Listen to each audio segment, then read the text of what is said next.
à tous dans cette 13e édition des rencontres de la cancérologie française. C'est une 13e édition qui est placée, vous le savez comme moi, sous le signe du Covid, donc un peu contrainte et sous le signe du 100% digital. Mais ça a le mérite de se tenir et ça sera évidemment mis en replay, comme je vous le disais, dans quelques jours. Donc consultable par tous les internautes qui le souhaiteraient et qui souhaiteraient obtenir des infos sur cette table ronde infirmière. Alors, des 5 dimensions en fait, qui président à la tenue de cette 13e édition, j'en retiendrai 3 qui relèvent avant tout de l'innovation. Il n'y a pas que celle-là, mais en tout cas celle-là m'a interpellée. C'est à la fois l'innovation thérapeutique, mais aussi l'innovation technologique. On en parlera beaucoup, surtout à la fin de cet atelier. Et puis aussi des innovations organisationnelles et sociétales. Alors pour cet atelier qui a pour thème principal quelle est la place en fait de l'infirmier, qu'il soit hospitalier ou qu'il soit libéral, en tout cas sur tous ces champs d'exercice, quelle est la place de cet infirmier dans une équipe pluridisciplinaire. On va essayer de voir les choses sous des angles un peu différents. Pour les aspects très pratiques, cet atelier est divisé en 3 volets de 30 minutes, donc je serai impitoyable au niveau du timekeeping. Blague à part, c'est vrai que l'idée c'est d'arriver à respecter le temps de chacun pour pouvoir effectivement faire émerger des questions et puis aussi avoir le temps et pas entamer la présentation de quelqu'un d'autre. Avant de laisser la parole à Johanna, je rappelle quand même, selon les dernières données de l'INCa, de Santé publique France, en tout cas des autorités sanitaires françaises, que près de 382 000 nouveaux cas de cancer sont détectés en France chaque année. Donc c'est une question extrêmement prégnante, extrêmement sérieuse. Alors, pour ce volet 1, Johanna, vous allez nous en parler. Il s'agit de savoir proposer des manières de mobiliser les infirmiers à renforcer le lien ville-hôpital. C'est vrai que quand un patient sort de l'hôpital, la communication est parfois un peu compliquée. Vous, Johanna, vous êtes infirmière à l'hôpital de la Salpêtrière à Paris. Tout à fait. Vous allez nous donner le point de vue notamment de l'infirmière coordinatrice, puisque c'est de ça qu'il s'agit, et vous allez décrire un petit peu les freins que vous rencontrez et que d'autres infirmières rencontrent, mais aussi les leviers qu'on peut activer pour améliorer finalement cette articulation. On vous écoute. Oui, bonjour à tous. Donc, je m'appelle Johanna. Donc, je suis infirmière coordinatrice à l'hôpital de la Pitié-Salpêtrière. J'exerce depuis une dizaine d'années et coordinatrice depuis environ 4 ans. Je suis nouvellement diplômée infirmière de pratique avancée depuis cette année. Et donc, je vais vous parler de la coordination ville-hôpital, donc un partage d'expérience d'une infirmière coordinatrice hospitalière. Donc, est-ce que je pourrais voir le diaporama, s'il vous plaît? Bien sûr. Vincent, on peut lancer le diaporama. Merci. Merci beaucoup. Donc, vous pouvez passer à la slide suivante. Donc, la coordination ville-hôpital est un enjeu majeur, on le sait, donc de par la chronicisation des cancers et du virage ambulatoire qui a été fait depuis quelques années. Donc, c'est une priorité qui a déjà été identifiée dans les différents plans cancer. On parle d'améliorer les parcours de soins des personnes malades en développant effectivement des outils de coordination et de partage entre les professionnels de santé hospitalière et les professionnels en ville. Et aussi, on parle beaucoup de l'accompagnement, notamment dans le cadre de l'après-cancer. Donc, toute cette coordination est une vraie priorité toute cette coordination ville-hôpital est une vraie priorité par rapport à ça. La loi de modernisation du système de santé de 2016 a également encouragé à développer ces parcours de santé et notamment pour la ville, de définir des médecines de proximité afin de faciliter l'accès aux soins et aussi de préparer les métiers de demain en élargissant les compétences des professionnels de santé, comme c'est le cas avec les nouvelles formations donc, des infirmières en pratique avancée. Slide suivante, s'il vous plaît. Alors, quels sont les freins au lien ville-hôpital? Alors, on le sait, l'hôpital traverse une crise importante ces dernières années. Donc, de par le manque de personnel, le manque de moyens matériels et des défauts organisationnels. D'un autre côté, la ville aussi a des difficultés en lien avec la désertification médicale et les disparités territoriales, mais aussi avec malheureusement une grande misère sociale qui s'installe. Et donc, le patient, lorsqu'il sort de l'hôpital, souvent, c'est compliqué justement d'effectuer ce lien seul, d'où l'importance du travail donc des infirmières coordinatrices, qu'elles soient hospitalières ou des infirmières de réseau, pour travailler en collaboration pour améliorer les parcours de soins des patients. Donc, slide suivante. Merci. Alors, j'ai pris comme exemple la prise en charge des patients sous thérapie orale, parce que je trouve que ça définit bien un peu la complexité donc, de cette coordination ville-hôpital.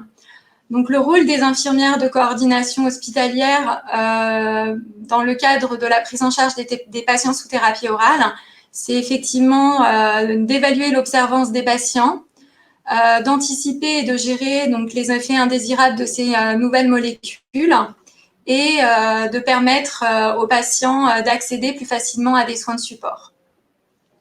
Slide suivante. Alors, le patient, quand il est mis sous thérapie orale, bien sûr, il voit d'abord le médecin qui initie le traitement, qui lui remet son programme personnalisé de soins.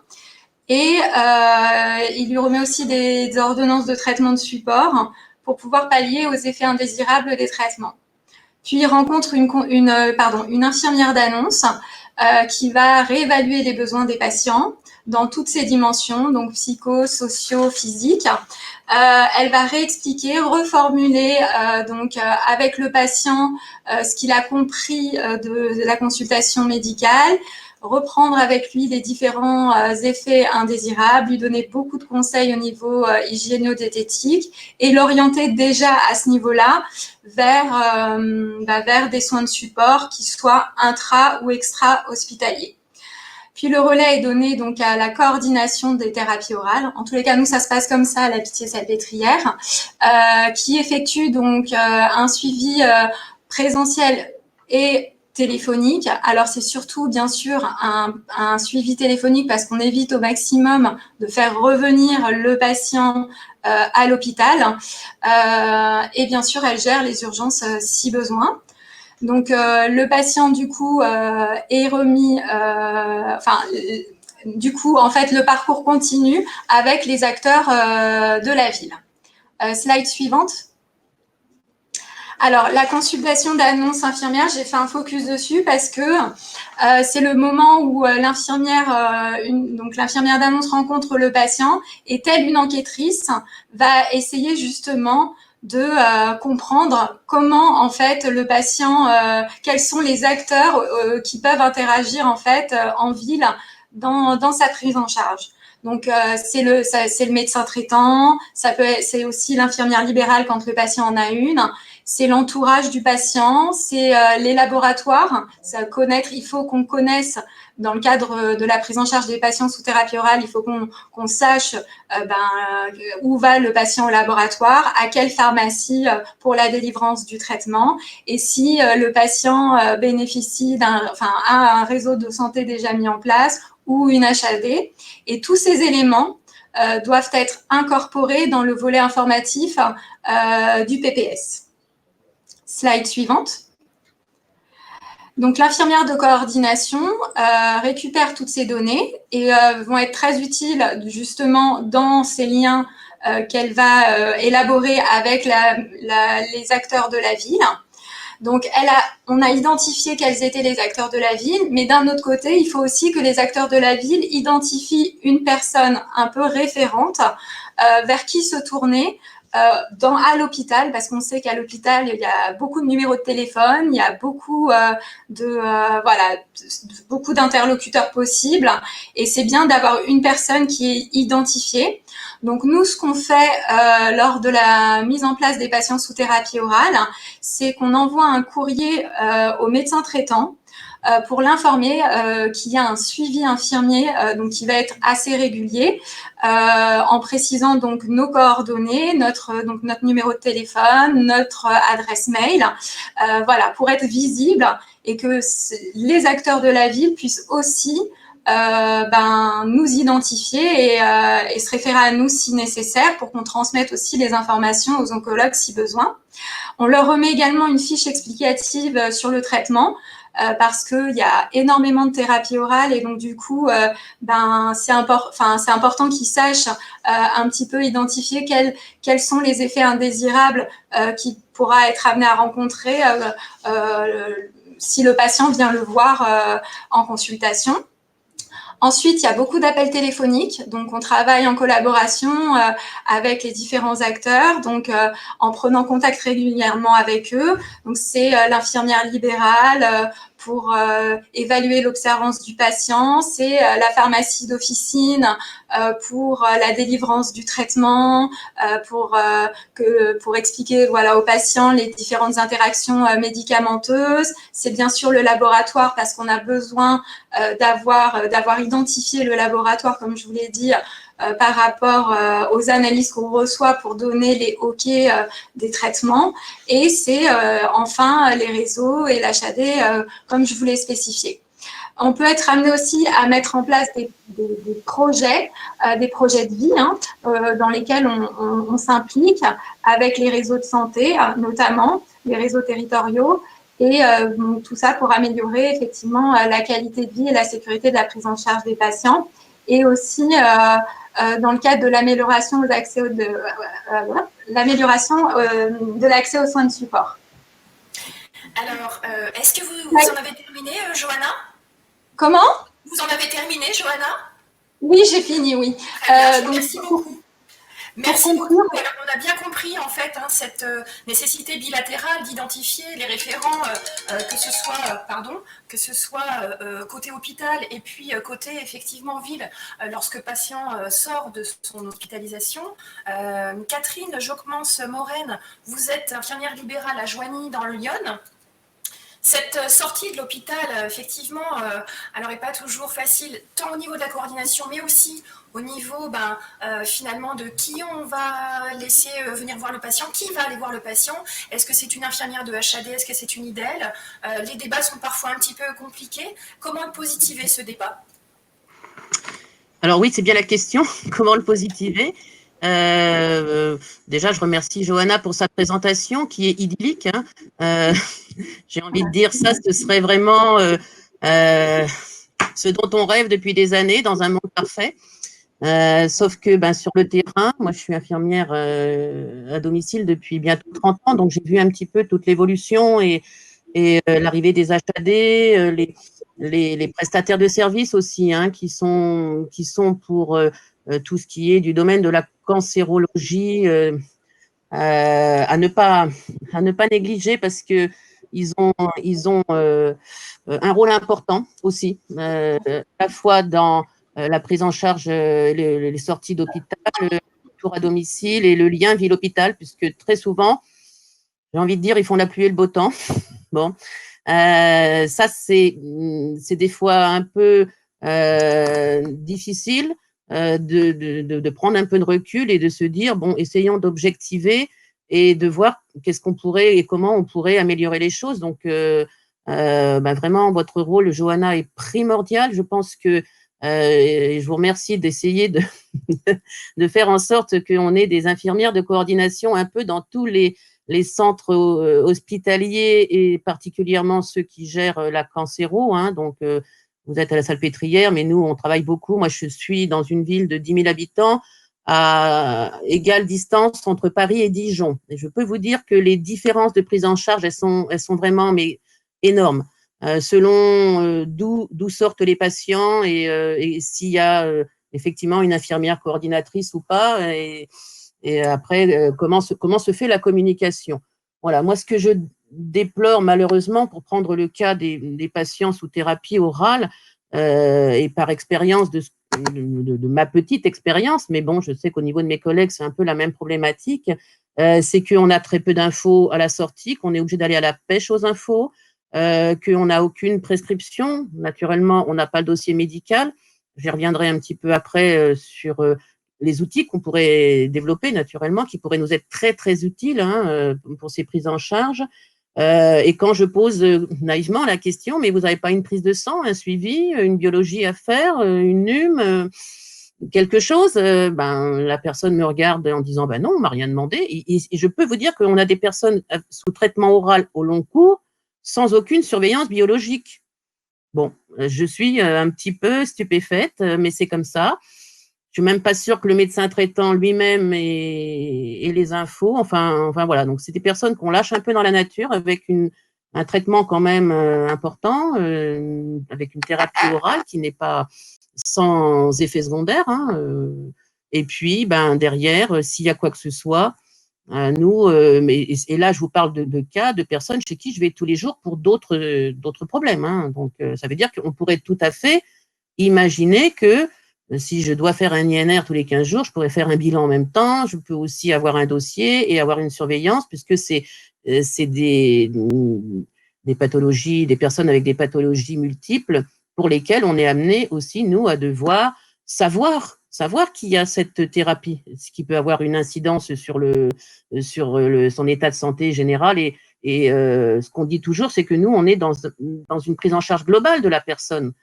Ce qui n'est pas le cas très souvent, malheureusement, des cancérologues, je dirais, ou des services où ils sont sur une prise en charge un peu spécialisée, mais le restant des pathologies qui des fois sont très lourdes, des personnes chez qui vous allez pour une perfusion, pour une hypertension pulmonaire quotidienne, c'est quand même, ça peut être vite lourd de conséquences. Donc voilà, c'est un petit peu ce que je voulais dire, moi, au moins en retour de la présentation de Johanna.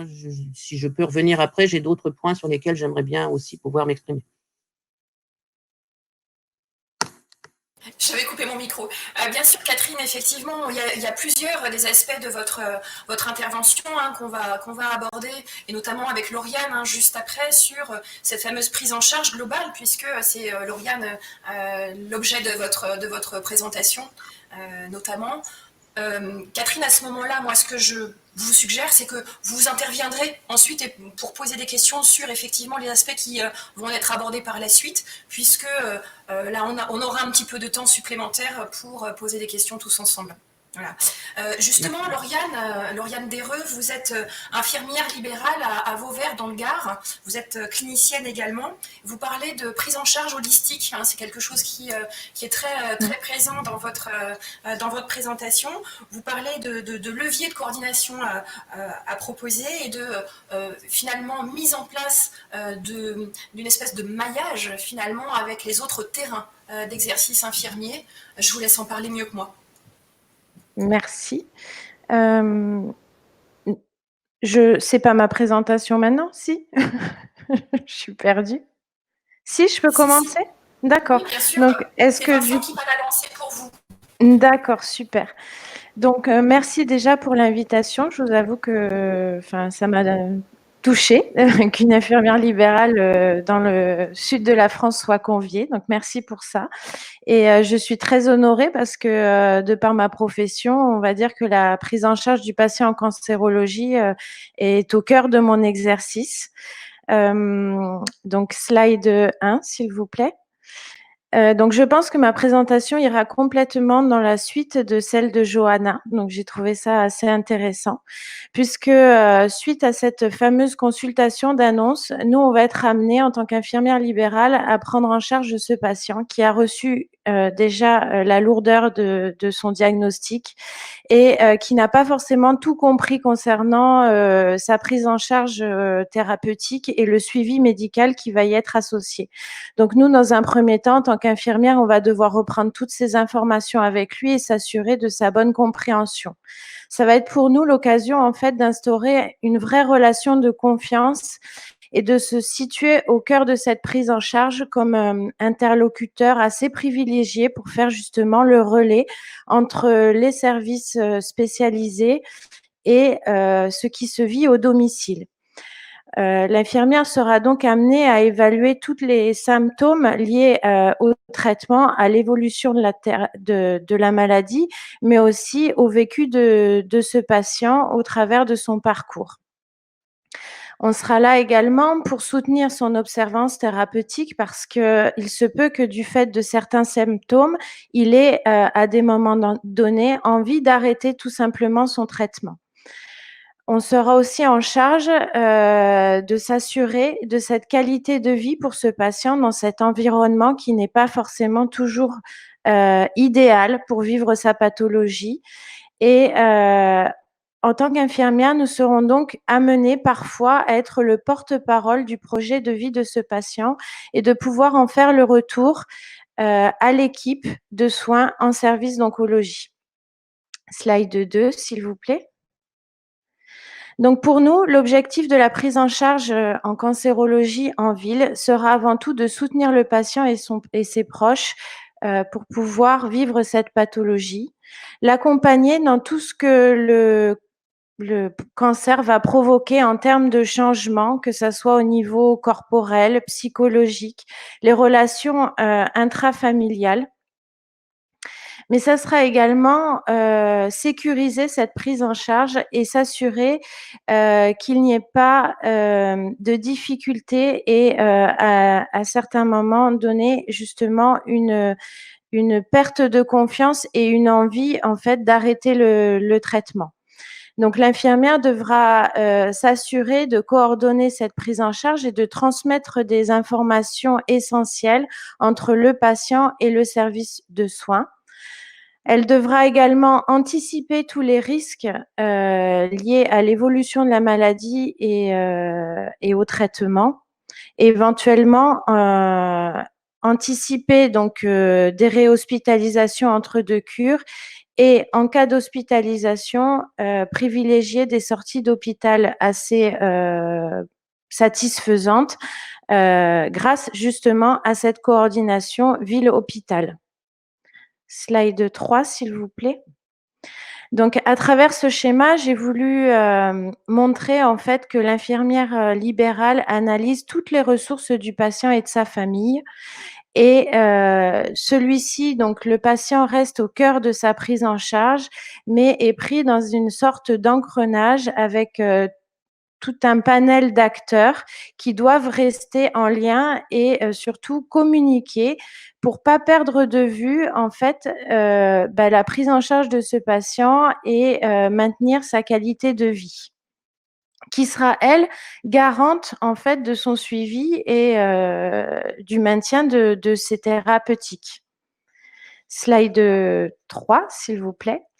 Donc pour cela, il me semble d'abord primordial, et je reprends les propos de Catherine et de Johanna, qu'il y ait dès le départ, dès l'annonce du diagnostic, une prescription pour un suivi infirmier, ne serait-ce qu'hebdomadaire. Ce patient donc va recevoir des thérapeutiques lourdes avec des effets secondaires lourds. Il faut s'assurer qu'il ait compris les objectifs du traitement, mais aussi les surveillances qu'il doit y avoir par rapport à ce traitement-là. Et donc ça, c'est à travers notamment des parcours d'éducation thérapeutique lorsqu'on parle de traitement notamment par voie orale. Mais il s'avère aussi essentiel dans tout ce qui est chimiothérapie intraveineuse, radiothérapie, immunothérapie. Donc, il me semble que pour que cette prise en charge soit sécurisée et qu'il y ait cette fameuse relation de confiance entre le patient et les acteurs de soins, qu'il y ait ce suivi qui peut être tout à fait effectué par une infirmière libérale à domicile. Comme le disait Johanna, je crois que c'est essentiel que les acteurs référents du plan de soins soient clairement identifiés. Il faut qu'il y ait ce lien entre la ville et l'hôpital et que la ville sache à qui s'adresser et inversement, que l'hôpital connaisse le numéro ou l'adresse de messagerie du référent de la ville. Actuellement, il existe des carnets de suivi de chimiothérapie et malheureusement, sur le terrain, ceux-là sont mal renseignés et ne serait-ce que pour prendre en charge un patient, on a quand même besoin d'avoir la connaissance du contenu de son programme de soins, que ça soit le nom du traitement qu'il va avoir, mais aussi les examens complémentaires et éventuellement les consultations spécialisées auxquelles il devra se rendre au centre de soins. Donc pour cela, ça ne me paraît pas très compliqué d'avoir simplement quelques numéros de téléphone ou adresses de messagerie pour pouvoir communiquer. Slide suivant, s'il vous plaît.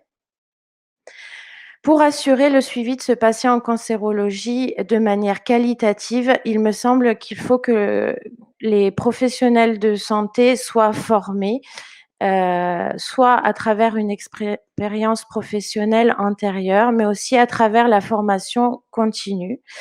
Aujourd'hui, il existe des cursus plus longs, tels que l'infirmière en pratique avancée, parcours oncologie, onco-hématologie, mais également des parcours tels que infirmière clinicienne. Nous avons aussi tout un apport de formation à travers les instituts en cancérologie, les associations, des sites internet très bien référencés, mais il faut que ça soit la volonté de chaque professionnel qui s'engage dans ce suivi du patient en cancérologie de continuer à se former. Slide suivant. Malheureusement, quand il est question de rémunération, la réalité de terrain de l'infirmière libérale est que la coordination n'est absolument pas valorisée et reconnue dans notre nomenclature, ce qui signifie qu'elle n'est pas à l'heure actuelle rémunérée, ce qui peut être un réel frein en ce qui concerne l'investissement des professionnels de santé sur le terrain. À ce jour, seule l'expérimentation article 51 équilibre rémunère l'infirmière en fonction du temps qu'elle consacre à son patient et non plus en fonction d'actes réalisés. Slide suivant, s'il vous plaît. Donc, j'ai souhaité, pour mettre en avant la coordination ville-hôpital, vous présenter deux petites situations de mon expérience professionnelle. Donc, il s'agit d'une patiente, Madame B, âgée de 83 ans, qui est donc atteinte d'un adénocarcinome du pancréas récidivant après 5 ans. Donc, cette patiente a repris une chimiothérapie et elle présentait une perte de poids significative du fait de diarrhée chronique et d'une instabilité au niveau de sa thyroïde. Elle avait donc arrêté ses traitements et était actuellement à son domicile. Face à une perte de poids importante, l'oncologue a souhaité mettre en place une alimentation entérale et donc a programmé une hospitalisation de la patiente pour la pose d'une sonde nasogastrique. Je me suis donc rendue au domicile de ma patiente pour évaluer la connaissance et sa compréhension de ce geste qui allait être pour elle invasif, et si elle souhaitait réellement bénéficier de ce soin. La consultation infirmière, en fait, a permis de clarifier les choses avec ma patiente qui ne souhaitait absolument pas bénéficier de ce soin, notamment dans des conditions sanitaires actuelles avec une hospitalisation sans soutien de ses proches. Et à vrai dire, en fait, elle trouvait ça trop invasif et elle ne se sentait pas d'avoir ce soin. Donc, en concertation avec l'oncologue, on a pu discuter et redéfinir des objectifs nutritionnels avec cette patiente, augmenter l'apport des compléments alimentaires, mais aussi une alimentation qualitative plus riche. Et on s'est fixé ensemble des objectifs pondérales avec une surveillance infirmière plus proche. Il se trouve que cette patiente a repris du poids dans le mois qui a suivi et n'a donc pas eu besoin de bénéficier de ce soin. Je trouve que cette situation reflète complètement le rôle de l'infirmière libérale qui est à la fois d'évaluer les besoins et les ressources du patient, d'être le porte-parole de son projet de vie à l'égard du service de soins. Et en même temps, le fait d'arriver à communiquer entre la ville et l'hôpital a permis tout simplement de respecter le souhait de ce patient qui était de rester à son domicile. Petite autre situation donc qui est très récente, un monsieur de 57 ans qui a donc un cancer du rectum avec une carcinose péritonéale, une grosse altération de l'état général. Ce monsieur, en une semaine, a perdu énormément de poids et il devait se rendre à nouveau dans son service de soins pour bénéficier d'une autre cure de chimiothérapie. Donc, je me suis mise en relation avec son service et j'ai pu m'entretenir avec l'oncologue. Il a donc été décidé, évidemment, d'annuler la chimiothérapie et on a pu programmer ensemble une hospitalisation pour réévaluer la situation de ce patient. Je trouve que c'est aussi un bel exemple de coordination ville-hôpital qui a permis d'éviter une hospitalisation dans un service d'urgence en catastrophe de ce patient, tout à la fois en sécurisant à la fois sa prise en charge et en maintenant ses soins de manière, on va dire, efficace. Donc, dernière slide, s'il vous plaît.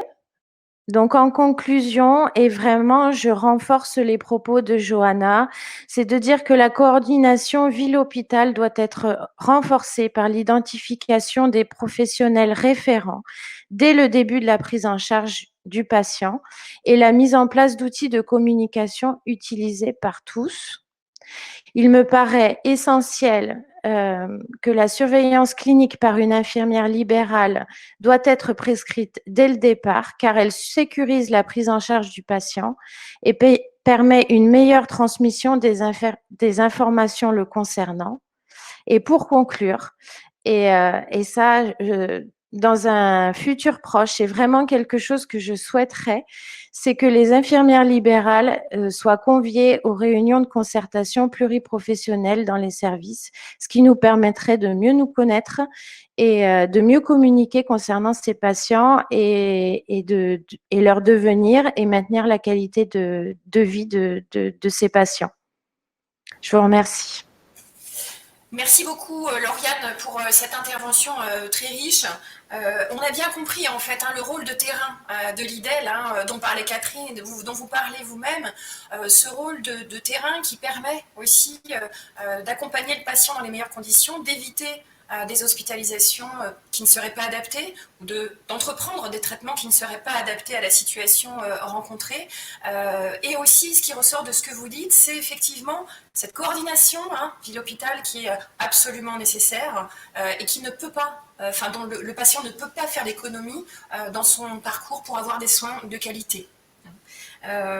Effectivement, ce rôle de porte-parole, on le comprend bien. On voit aussi qu'il y a un aspect dans tous vos discours, les 3 premiers, de pédagogie en fait, auprès du patient pour expliquer et réexpliquer et reformuler ce qui a besoin de l'être pour que le patient comprenne, je n'irai pas jusqu'à dire admette, mais qu'il comprenne en tout cas ce qu'on lui a dit, et de là découle aussi l'observance, etc., etc.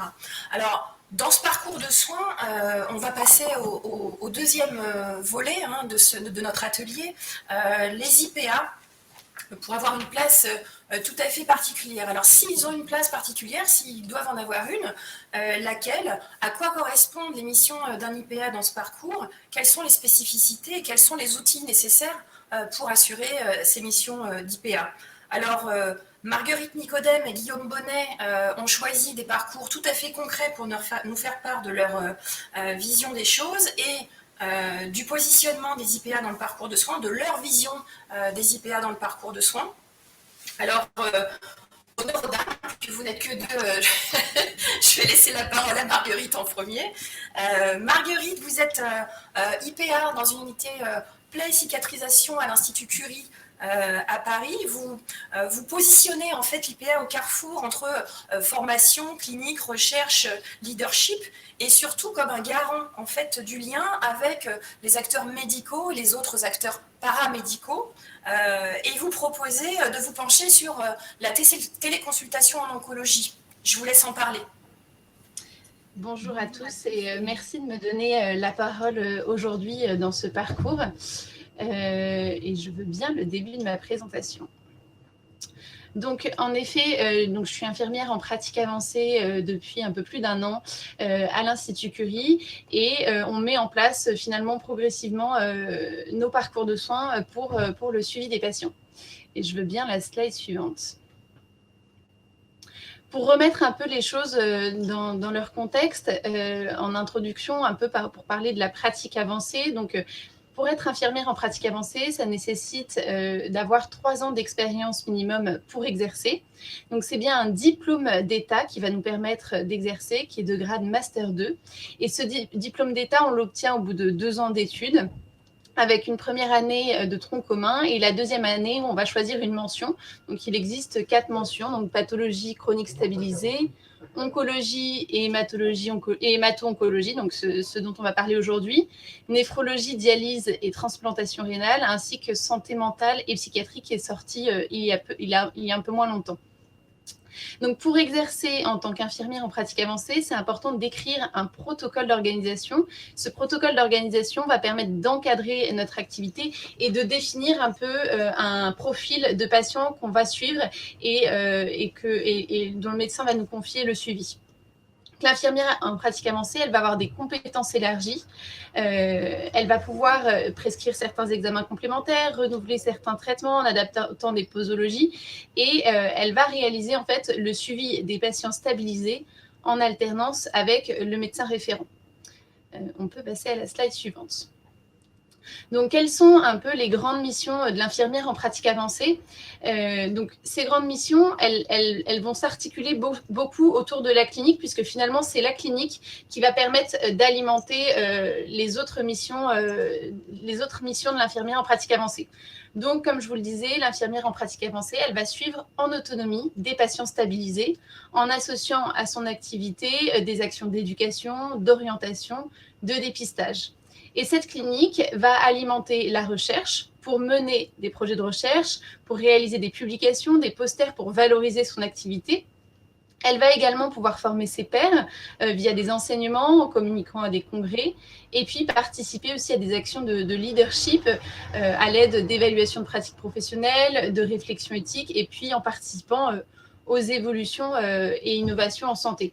Et c'est bien sûr la clinique qui reste vraiment au cœur du métier de l'infirmière en pratique avancée. On peut passer à la slide suivante. Donc, pour rentrer dans le vif du sujet, l'infirmière en pratique avancée dans le parcours de soins en oncologie.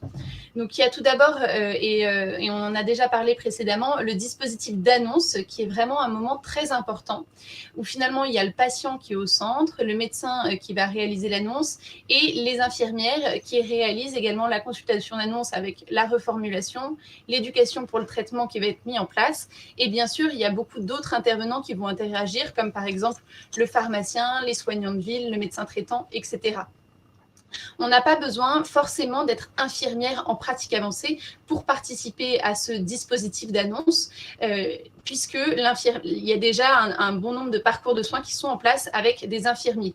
Après, en fonction de nous, comment on se positionne dans notre établissement, on pourra intervenir ou non à ce moment-là.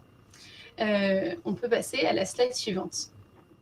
Donc, dans le parcours de soins en oncologie, finalement, l'infirmière en pratique avancée, elle va surtout intervenir au moment du suivi. À partir du moment où toutes les choses ont été mises en place, le traitement a été instauré, le traitement est suivi par le patient, la maladie est stabilisée et les choses se passent bien. Et à ce moment-là, l'infirmière en pratique avancée va intervenir et va suivre en alternance avec le médecin le patient. Bien sûr, on voit qu'elle peut intervenir à chaque moment du parcours du patient, notamment elle peut intervenir au moment de la consultation d'annonce en fonction de comment sera écrit son protocole d'organisation. Elle va participer au lien ville-hôpital qui est primordial et on l'a déjà dit avant. Et bien sûr, elle peut également participer à tout ce qui est l'après-concert. Bien sûr, seront maintenus tout le long du parcours les soins de support et le lien avec la ville. On peut passer à la slide suivante. Donc, quels sont les bénéfices des infirmières en pratique avancée? Donc, un des premiers bénéfices, c'est vraiment de réaliser un gain de temps pour les médecins pour pouvoir alléger un peu leur consultation, puisque nous, on va les voir en alternance avec les oncologues, par exemple.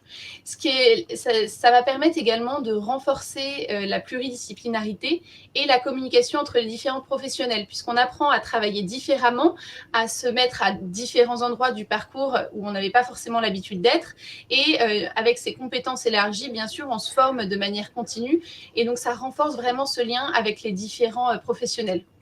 On va tenter également d'améliorer le parcours de soins du patient en essayant également de sécuriser ce parcours de soins. Ça va être également source de partage de savoir et d'un apport d'une expertise infirmière. Et comme je le disais avant, ça va nous permettre également de nous adapter aux évolutions de santé, avec notamment le e-santé, le leadership, et en mettant en place également le patient partenaire. On peut passer à la slide suivante. Donc, pour rentrer dans mon activité en tant qu'infirmière en pratique avancée, comment est-ce que ça se passe et quelle est ma place dans le parcours du patient? En fait, j'ai deux volets finalement dans ma pratique clinique. En fait, avant d'être infirmière en pratique avancée, j'étais infirmière référente en plaie et cicatrisation, donc au sein de l'Institut Curie. Donc, je suis des patients porteurs de plaies en oncologie. Donc, je continue à exercer un peu cette mission clinique en tant qu'infirmière qui suit des patients porteurs de plaies. Donc, je continue à exercer mon rôle propre infirmier avec des interventions possibles en tant qu'infirmière en pratique avancée. Par exemple, un patient que je suis en post-opératoire qui a un retard de cicatrisation et il va présenter un problème infectieux, je vais pouvoir anticiper la prescription de biologie. Un patient qui a un problème de plaie au niveau du membre inférieur, je vais également pouvoir anticiper la prescription d'un échodoppler artério-veineux si je suspecte une insuffisance artérielle, etc. Donc ça, je continue cette activité-là.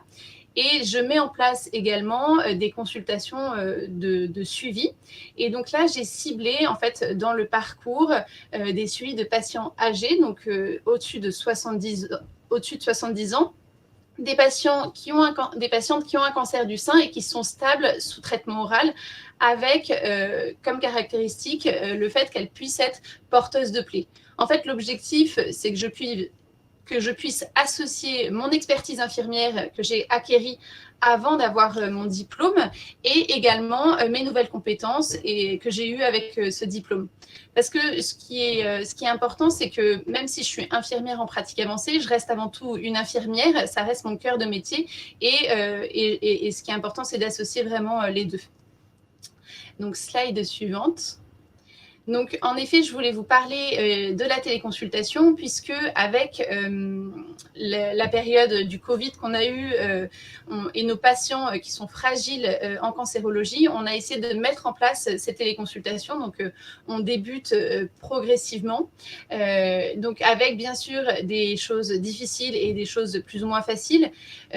Moi, comme c'est vrai que je suis beaucoup de patients qui sont porteurs de plaies, je me suis mis beaucoup en lien avec les infirmières libérales. Et ce qui a été le plus facile finalement chez les patients âgés porteurs de plaies en oncologie, c'est de réaliser des téléconsultations en binôme avec les infirmières libérales, puisqu'on pouvait les valoriser également pour les infirmières libérales.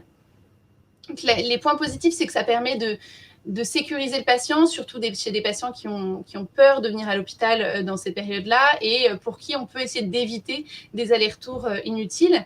Ça permet également de renforcer le lien ville-hôpital, puisque nous, on avait plutôt tendance à écrire des courriers pour les infirmières libérales en donnant nos coordonnées, mais sans forcément les appeler. Et là, on a encore plus pu échanger sur nos patients qu'on avait en commun, ce qui a vraiment renforcé ce lien et permis une meilleure prise en charge du patient. Bien sûr, ce lien il peut être renforcé au niveau des EHPAD grâce au réseau et à la participation des réseaux également. Mais ces téléconsultations, ça a des difficultés parce que ça nécessite d'avoir une bonne connexion avec une bonne image. Et ça, on l'a vu sur les patients, par exemple, porteurs de plaies, puisque parfois, on avait une mauvaise qualité de vidéo et on était obligé de demander aux infirmières de nous renvoyer des photos parce qu'avec la vidéo, l'image n'était pas suffisamment bonne, d'avoir un bon son, d'avoir du matériel à disposition et bien sûr des réseaux sécurisés. slide suivante. En conclusion, donc l'IPA, comme je disais, c'est une profession qui est récente puisque le décret d'application est sorti en 2018. Les premiers diplômés ont été diplômés en 2019. Donc, ça se met en place progressivement dans le parcours de soins chez les patients atteints de cancer. Et c'est important de prendre le temps de construire son poste et de l'intégrer à la dynamique de l'établissement et au parcours déjà existant parce que l'objectif, c'est pas de multiplier les intervenants, de court-circuiter ce qui est déjà fait et c'est essayer de faire les choses vraiment en fonction des besoins, en fonction de là où il y a des manques pour améliorer la prise en charge du patient. Voilà. Merci beaucoup Marguerite. Des questions circulent sur le volet précédent, donc je vais pas forcément les évoquer maintenant, mais j'aimerais demander en fait aux intervenants qui sont là parmi nous si votre intervention en fait induit quelques questions. Est-ce que quelqu'un a une question à poser à Marguerite ?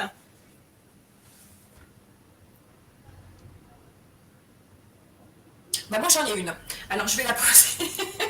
Donc on dit souvent, vous le savez comme moi, que l'IPA c'est ni un mini médecin ni une super infirmière, hein, voilà, il ne s'agit absolument pas de ça, et on comprend bien en fait avec votre intervention comment se positionne l'IPA et en particulier dans les parcours en oncologie.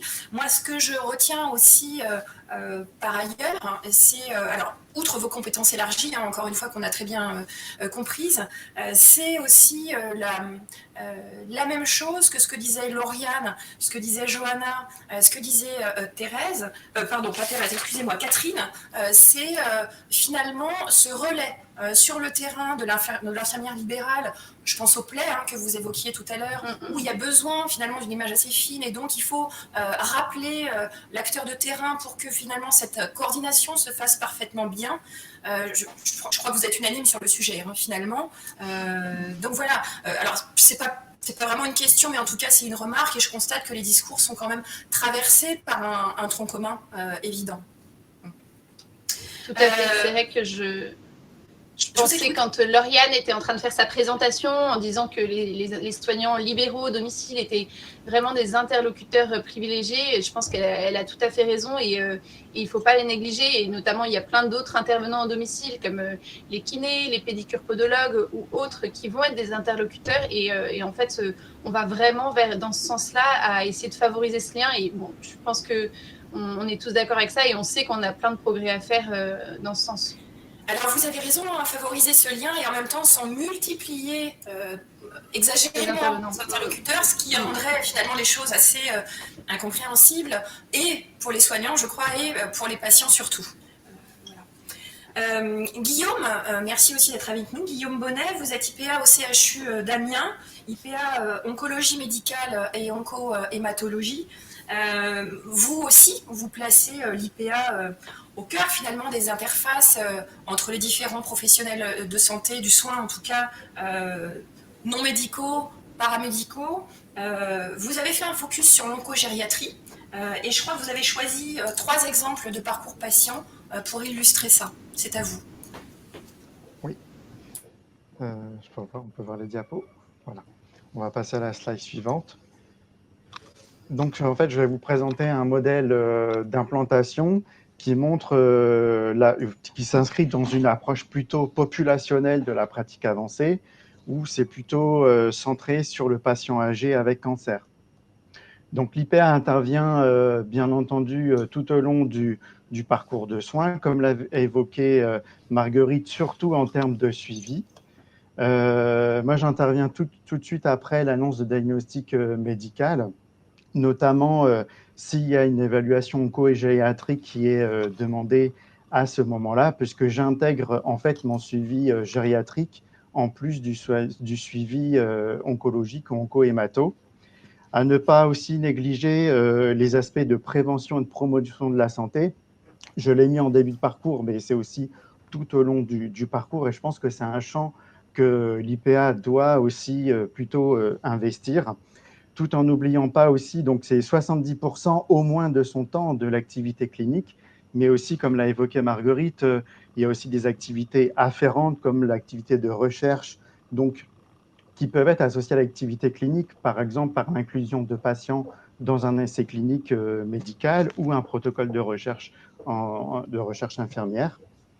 Donc, c'est une activité aussi que j'ai construite plutôt à la fois en consultation, tout ce qui concerne le suivi en relais avec le médecin cancérologue ou oncogériatre, et aussi en hôpital de jour pour ce qui relève plutôt des consultations de hockey chimio ou de validation de la veille par le biais d'un suivi téléphonique aussi, prévalidation de traitement. Et bien sûr aussi le suivi donc, qui se fait à la fois en termes de situation palliative et tout ce qui relève aussi de soins de support, puisque l'IPA, son cœur de métier, c'est avant tout une évolution du métier socle, c'est-à-dire infirmier. La slide suivante. Donc, les types d'intervention de l'IPA en oncogériatrie ou en cancérologie en général, on pourra tout d'abord identifier une compétence en termes d'éducation, donc notamment tout ce qui relève de l'orientation vers un programme ETP, le suivi partagé en relais avec les cancérologues. Donc, pour ce qui me concerne, ça sera le cancer de la prostate avec l'oncologue et le myélome avec l'hématologue. Les suivis aussi gériatriques pour ce qui concerne le suivi des syndromes gériatriques qui ont été identifiés à l'évaluation, et aussi si les recommandations gériatriques sont mises en place ou pas. Donc, il y a aussi le lien avec la ville, avec le médecin traitant et les collègues libérales aussi dans ce terme-là. Tout ce qui relève des soins de soutien, bien sûr, notamment, c'est là aussi qu'on va trouver le rôle de la clinique infirmière, notamment tout ce qui relève du mode réactionnel du patient, des prises en soins systémiques, notamment des aidants, et aussi tout ce qui relève de la gestion des symptômes, les effets indésirables liés au traitement ou à les évolutions de la maladie. Donc, il y a aussi un travail à apprendre à ce que le patient puisse s'auto-gérer et être dans l'auto-soin, dans l'adaptation, bien sûr, et aussi tout ce qui relève de l'observance. On en a parlé dans toutes les interventions, notamment lorsqu'il s'agit de thérapie anticancéreuse orale. La slide suivante. Donc, c'est juste pour rappeler en fait que dans les référentiels d'activité et de compétences des IPA, notamment y compris dans la mention onco-hémato, des articles font référence à la fragilité du patient âgé avec cancer. Donc, c'est cette fragilité, cette vulnérabilité qu'il faudra aussi évaluer tout au long du parcours et prendre en compte, puisqu'il y a à la fois la maladie cancéreuse, mais il y a aussi, par exemple, le poids des comorbidités et quel est le type de vieillissement qu'a le patient. Donc, il y a aussi cette dimension-là qui vient s'ajouter en plus, ce qui fait qu'on rencontre parfois des suivis plutôt de patients en situation complexe. La slide suivante.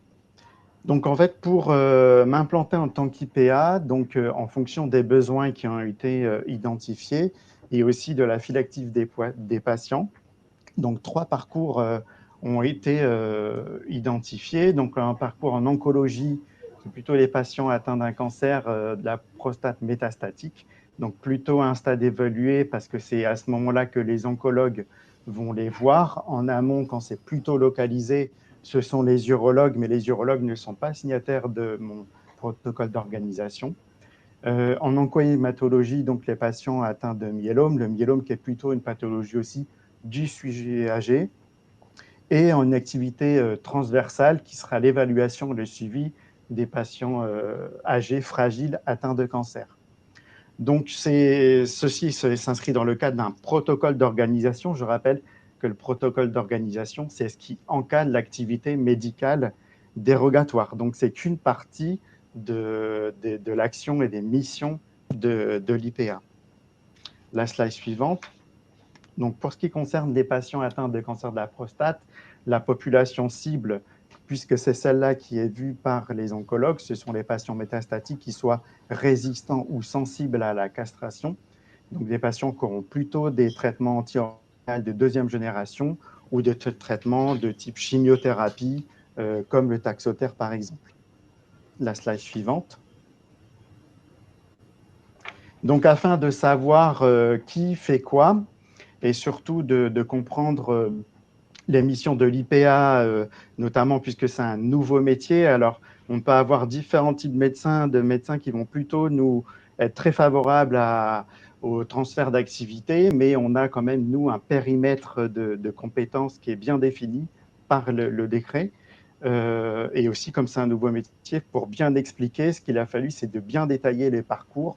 C'est le choix que nous avons fait pour savoir vraiment comment inscrire l'activité de l'IPA en partenariat avec le médecin, puisque le protocole d'organisation, c'est plutôt un protocole partenariat médecin-IPA. Donc, au début de parcours, le rôle de l'oncologue, bien sûr, tout ce qui relève du diagnostic et de la primo-prescription, c'est essentiellement de la prérogative médicale. Ensuite, une fois que l'annonce médicale est faite, alors pour ce qui concerne l'annonce infirmière, pour les patients pour lesquels qui sont dans ma file active et pour les parcours prostate et myélome, là, pour le coup, c'est moi qui l'ai fait. Donc, je fais toute la partie vraiment infirmière, évaluation des besoins de soins de support, l'explication du parcours, le suivi, aussi la présentation des différents intervenants si besoin, et comment aussi on organise le suivi en lien avec l'ensemble des professionnels. Donc ensuite, donc là, une fois qu'il y a la phase de diagnostic, dans la phase thérapeutique, par contre, l'oncologue, bien sûr, choisit son traitement et quelle est la stratégie thérapeutique adaptée, auquel lui présentera aussi l'émission de l'IPA pour savoir obtenir aussi le consentement du patient, s'il est d'accord pour que le suivi en relais et partagé avec un IPA puisse être possible. Donc ensuite, je fais le suivi clinique standard, tout ce qui concerne la tolérance au traitement, les toxicités des effets secondaires, les besoins de soins de support. Par exemple, ce qui est important, c'est lorsque la mise en place d'une hormonothérapie deuxième génération, est-ce que la supplémentation vitamino-calcique est faite? Est-ce que, par exemple, le patient a bien eu son ostéodensitométrie programmée en rhumato? Voilà, tous les suivis en lien avec les traitements et aussi l'évaluation constante en termes de besoins de soins de support. Notamment, moi, je consulte au sein du département de soins de support, ce qui favorise les collaborations avec les autres intervenants, la diététicienne, notamment les psychologues, la consultation douleur aussi, si besoin, ou auquel cas, si je peux faire intervenir d'emblée tout de suite les autres professionnels de santé, ça peut être fait tout de suite, ou soit c'est programmé dans un prochain temps, mais un temps rapproché. Là, donc aussi le rôle qui peut y avoir la slide suivante, soit en consultation, soit en hôpital de jour. En hôpital de jour, ça sera plutôt soit faire l'appel de la veille. Donc, on avait vraiment mis ça du fait de l'épisode Covid qu'on a actuellement. L'objectif est plutôt de ce que le patient arrive, le produit soit préparé s'il y a eu une prévalidation avant. Donc ça, c'est encore en cours de construction. Et qu'on puisse faire bénéficier le plus rapidement possible le traitement de patient de manière à ce qu'il attende le moins longtemps à l'hôpital ou auquel cas, si c'est des patients quand même plus fragiles qui nécessitent d'avoir un examen clinique plus complet, de participer plutôt sur les consultations de hockey chimio et de faire les dépistages nécessaires si besoin, s'il y a des problèmes plus particuliers. Toujours un travail en interdisciplinarité et le lien ville-hôpital qui est important, puisque du fait du paradigme du médecine de parcours, on n'est plus sur une médecine hospitalo-centrée. Les patients ne font qu'un passage à l'hôpital, donc on les voit qu'à un moment donné. Donc il est aussi très important de savoir ce qui se passe à domicile, surtout si c'est des patients isolés notamment. Et bien sûr, le suivi intermédiaire qui se fera en plus des suivis médicaux, notamment de manière plus rapprochée que lorsque l'IPA n'est pas là. Pour la slide suivante, donc pour le parcours myélome, donc le partage avec l'hématologue. Donc l'idée aussi, c'est que j'étais à la fois à cheval sur deux disciplines médicales, qu'est l'oncologie médicale et l'hématologie, puisqu'étant le premier IPA au CHU, l'idée aussi, c'est que je puisse tracer le sillon pour d'autres ensuite. Donc aussi, d'où ce choix de ces deux parcours. Donc, je serai surtout sur le suivi des patients avec un myélome soit indolent, soit les suivis de patients avec des myélomes bien stabilisés en cours de traitement. Donc, j'interviendrai qu'après, une fois que le bilan initial soit fait par l'hématologue, tout en présentant toujours le même concept présenté qu'au parcours précédent, avec vraiment le rôle infirmier qui est la consultation clinique d'accompagnement, l'explication du parcours de soins et du suivi, et aussi la présentation de tous les intervenants, en veillant aussi à ce qu'il n'y a pas de rupture de parcours de soins, surtout que souvent, il peut y avoir aussi de l'association de traitements intraveineux ou par voie orale, donc ce qui peut aussi complexifier les prises en soins. Et aussi toutes les surveillances aussi possibles qu'il peut y avoir, tout en mettant à la fois en lien, que ça arrive aussi que je fasse du suivi téléphonique en plus de mes consultations cliniques, notamment lors de la mise en place de traitements anticancéreux oraux. Et je participe également aussi aux consultations tripartites lors de la prescription de traitement avec le médecin, le pharmacien clinicien, et j'interviens en troisième intervenant.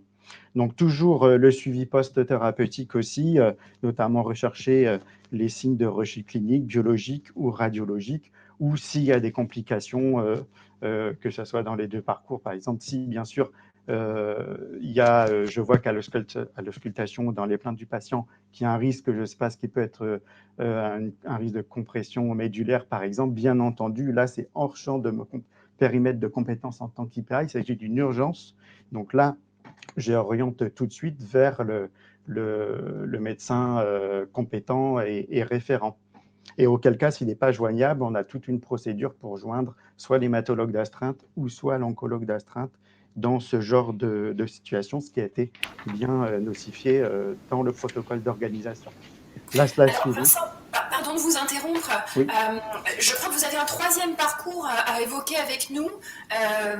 Malheureusement, je crois qu'on est un peu limité par le temps parce que le volet suivant, il me restait 2 diapos, en fait, parce que le troisième parcours, c'était en transversalité, mon suivi gériatrique. Alors, allez-y. Donc, on peut passer à la diapo suivante. Allez-y. Et là encore, la diapo suivante, j'avais oublié du coup. Donc, c'était juste pour rappeler aussi l'apport des sciences infirmières, notamment à la pratique avancée, qui pour moi aussi est une plus-value, et notamment, par exemple, sur les prises les approches systémiques en soins infirmiers, avec la place importante des aidants en oncogériatrie, et aussi certaines théories infirmières pour apprendre notamment qui relèvent de la gestion des symptômes, notamment sur l'expérience vécue du symptôme du patient, qui est aussi très important, qui nous permet d'avoir une approche centrée sur le patient, avec éventuellement des interventions non médicamenteuses à proposer. Et la dernière diapo, donc un peu en conclusion, c'était pour dire que ce qui est important, c'est de construire les parcours et l'activité IPA, et ça doit intégrer les notions à la fois de qualité des soins, mais aussi de sécurisation des parcours. Ça, c'est un élément important. On n'est pas en substitution du médecin, mais c'est un partage vraiment en relais et en alternance avec le médecin, de manière à mieux sécuriser ces parcours de soins, avec les compétences élargies aussi grâce à l'expérience et à la formation. Aussi à orienter aussi plus notre pratique sur l'evidence-based nursing ou les recommandations de bonnes pratiques. Et il est important aussi qu'on réfléchisse sur des indicateurs d'évaluation de l'implantation de l'IPA, même au niveau national, puisque dans quelques années, la DGOS ou les ARS nous demanderont de mesurer l'impact de l'implantation de ce nouveau métier. Merci beaucoup Guillaume, c'était très intéressant.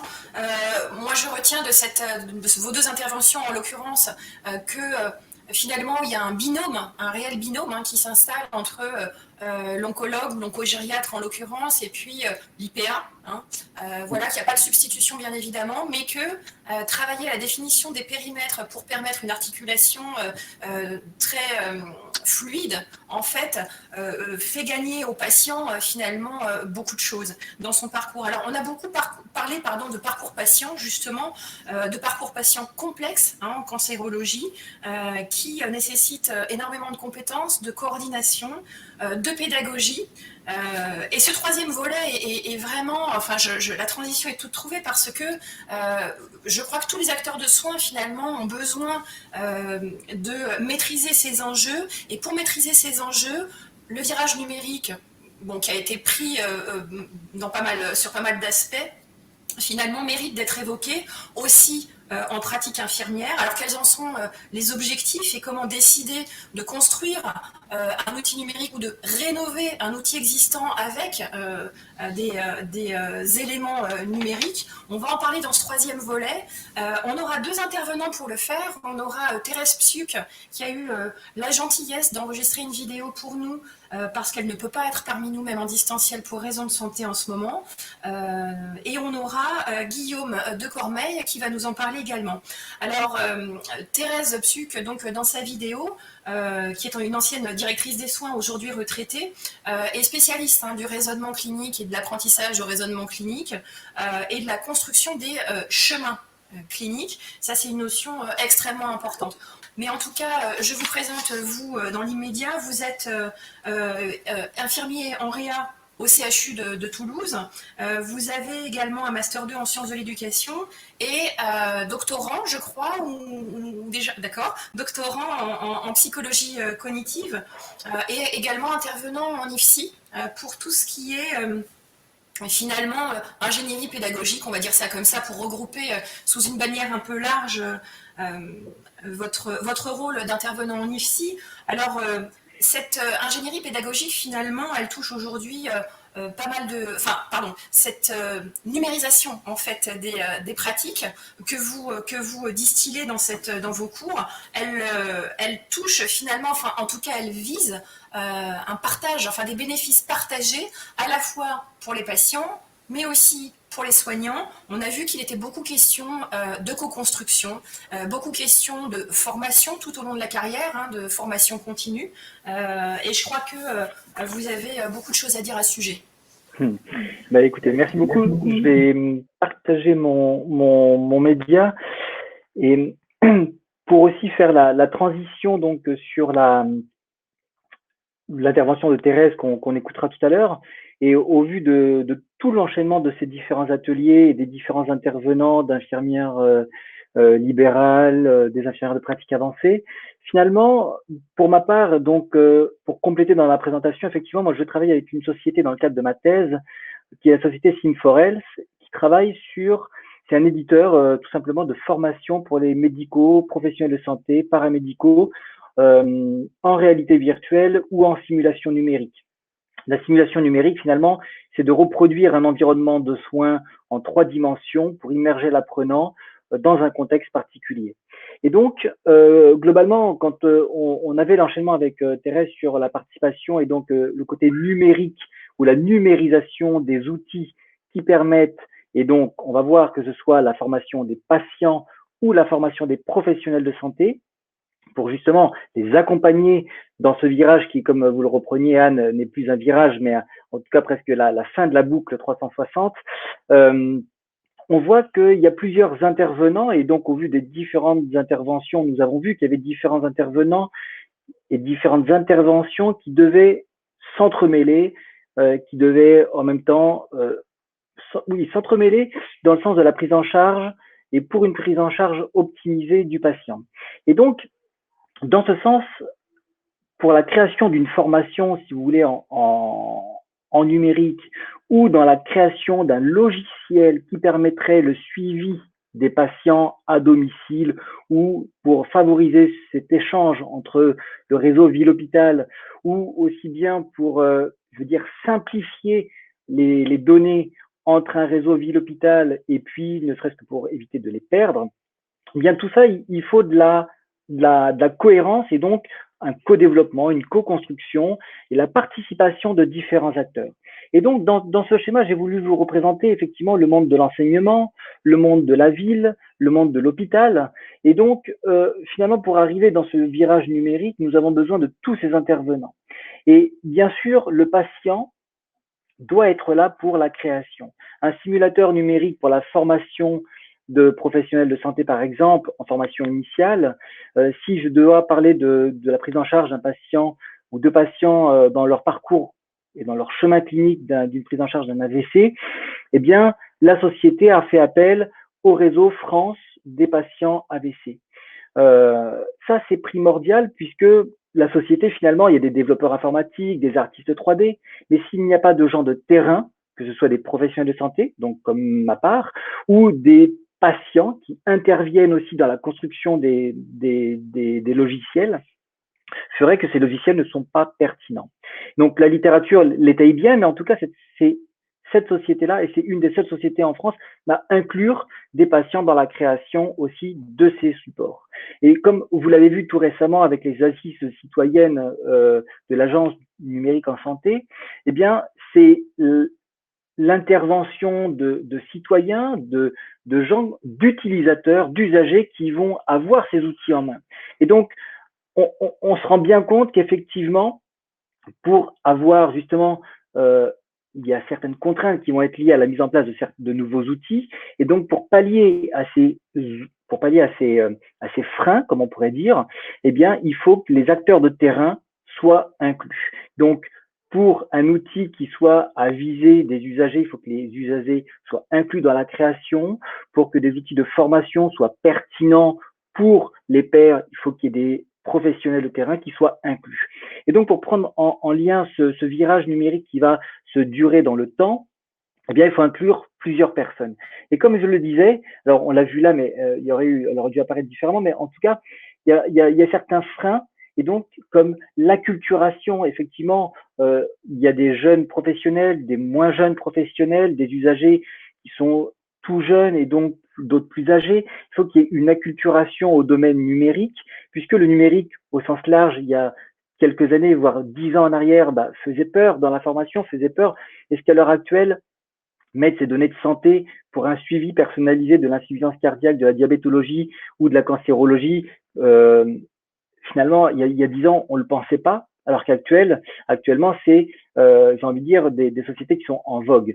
Et donc, au final de tout ça, j'ai envie de montrer un petit peu qu'est-ce que le numérique peut apporter en formation, pour la formation ou le suivi de la formation. Et donc, on le voit très clairement ici. Donc là, c'est pour des applications numériques à visée patient. La société Interaction Healthcare s'est entourée donc plusieurs labos pharmaceutiques, bien sûr, parce que les industriels sont aussi là pour financer, bien sûr, pour promouvoir leurs solutions, mais sont aussi là pour accompagner les patients dans leur observance thérapeutique. Et donc, ils ont créé des outils numériques, mais co-construits avec eux pour pouvoir justement permettre à ces patients d'avoir une meilleure observance thérapeutique. Par exemple, l'application Renalou, c'était pour les greffes rénales et donc de faire un réseau interpatient de greffés rénaux. Et la mise en place de forums entre patients a montré sa puissance. Et donc, pour savoir qui finalement est peut-être atteint de cette pathologie-là, eh bien, de mettre en relation les personnes entre elles.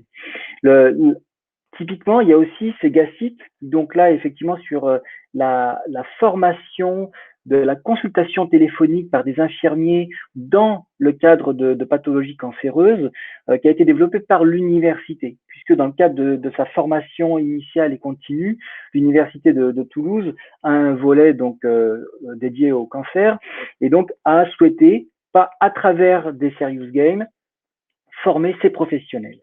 Et donc, la formation de ces professionnels, on peut le voir aussi à travers différents environnements. Je vais vous présenter différents environnements qui vont vous sensibiliser à si moi, jeune professionnel, entrant dans un nouveau service, ou jeune professionnel, ne serait-ce que dans la profession libérale, où je dois, par exemple, prendre en soin pathologie dont je n'ai pas la formation, eh bien, je pourrais suivre à travers différentes étapes d'un scénario le chemin clinique du patient pour pouvoir améliorer ma prise en charge au quotidien, par exemple en libéral ou en institution. Et donc, cette société, avec ses professionnels, puisque c'est une commande de professionnels au départ, eh bien, a réalisé plusieurs environnements pour la formation des professionnels. Et donc, on peut voir que le professionnel va consulter le dossier patient, va consulter les dernières habitudes de vie du patient, les bilans sanguins, les radiologies. Il peut y avoir à l'intérieur de quiz de connaissances théoriques, donc comment interpréter un scanner? Alors, on a entendu parler des IPA, il y a peut-être des interprétations, alors non pas de scanner, mais peut-être de radiologie. Et donc, on peut les challenger sur leurs connaissances théoriques à travers ça. Et puis, ne serait-ce que dans l'interprétation de certains bilans sanguins, dans la consultation et le suivi de patients. Donc, on peut s'entraîner avec un outil numérique, eh bien, à l'approche de nouvelles pathologies. Et là, c'est en complément, bien sûr, d'une intégration dans un parcours de formation, puisque faire que du numérique, alors c'est bien pour le côté, là, avec le confinement, une formation en distanciel, de masse, avec un contenu harmonisé pour l'ensemble des professionnels qui vont, par exemple, une infirmière libérale dans le sud, dans l'ouest, dans le nord, ou en Martinique aura le même contenu pédagogique. Et donc, j'aurais pas besoin, moi, de me déplacer physiquement pour leur faire peut-être cette intervention. Donc, ça a des intérêts. Et puis, on peut voir que cet agent nous permet, comme là on l'avait vu, faire de l'examen clinique et donc peut-être écouter des bruits d'auscultation pulmonaire, d'avoir l'entreprise a aussi un agent artificiel donc, conversationnel, donc ce qui fait qu'on peut poser des questions et donc s'entretenir dans le cadre d'annonces de mauvaises nouvelles, de diagnostics délicats, surtout quand on doit annoncer le cancer à un patient ou une famille. Et donc, vous allez voir dans la slide d'après qu'il y a un travail et on va se dire qu'effectivement, le numérique, c'est bien, mais finalement, avec l'empathie, qu'est-ce qui se passe? Puisque travailler l'annonce de mauvaises nouvelles, et donc là, on est dans des ateliers, dans un cadre d'un congrès de pathologie en cancérologie, vous allez me dire que la part humaine dans la formation est primordiale. Et vous avez tout à fait raison. Et est-ce que le fait de réaliser un patient virtuel, un avatar, comme là on voit une réunion pluriprofessionnelle pour prévoir le plan de soins personnalisé, est-ce que finalement la part de l'avatar va générer de l'empathie d'un point de vue, en tout cas pour le professionnel en formation. Et donc on avait une ancienne thésarde et donc une ancienne doctorante au sein de la société qui est maintenant est docteur, à travailler sur justement est-ce que l'empathie des patients virtuels, des agents virtuels va influencer l'empathie des professionnels de santé.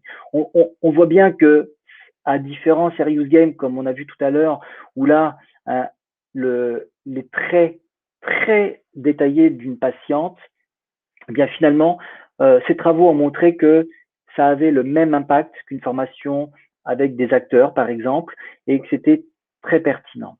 Et donc, la société a été même retenue dans le cadre de la divulgation, enfin dans le cadre d'un développement de formation pour des médecins oncologues dans le cadre de cancer de sein métastatique.